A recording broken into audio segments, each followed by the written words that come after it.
While other musicals have come and gone, Jekyll and Hyde has stayed on. It's a successful Broadway musical that premiered here in Korea over 10 years ago. And our Yim Yoonhee is here today to tell us about an important landmark it reached over the weekend. Good afternoon, Yoonhee. Good afternoon, that's right. So Jekyll and Hyde is one of the most popular musicals, and now it's one of the most successful. This past weekend, they reached the 1,000th show mark, a big landmark for a musical here in Korea.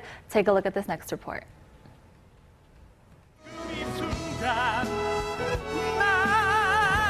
A man determined to find out why there is both evil and good within humankind. But along the process, Dr. Henry Jekyll finds himself at the mercy of a great evil within his own body, who appears in the form of Hyde. The musical first debuted in Korea in 2004 and was an immediate hit. Through the years, it steadily attracted audience members, filling the theater at over 80% capacity with each show. Before, no matter how early I tried to book tickets, I could never get a good seat. This time around, I was able to get my hands on something. When Yoo Jung-han plays Jekyll, he gives a powerful performance. And when Jo Seung-woo plays the role, the overall impression is so different, but each performance has its charms. Now in its 11th year, the musical boasts over 106 million audience members, and this past weekend it reached its 1,000th show, a landmark accomplishment for a musical. But there's no mystery as to why. With a star-studded cast and special effects to match, it's a show built on the hard work of all those involved.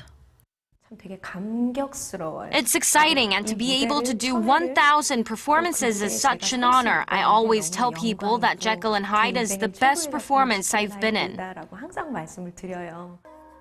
Jekyll and Hyde has been shown on all the major theaters throughout the country and has become a household musical name in the country, now joining the ranks of Korea's most prestigious musical productions.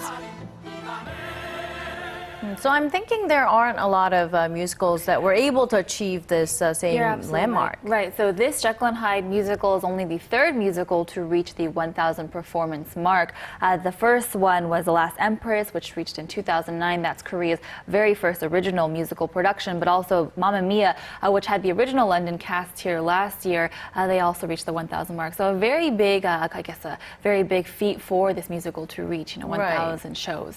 So for Mamma Mia, though, the most of the performances were done in Korean by Korean casts, and that's the case for Jekyll and Hyde as well. Exactly. So Jekyll and Hyde was also produced in Korean with the Korean cast, and actually with Jekyll and Hyde, the performances, they said it was tailor-made to fit the Korean audience, and they actually went and they wanted to appeal to the Korean audience and the preferences. So with the songs and with the way they, put the production on, they said they really wanted to appeal to the Korean audience, and it seems like it worked. Okay, all right. That's all the time we have for today, Yoonhee, unfortunately. Thank you very much for coming in today. You're welcome.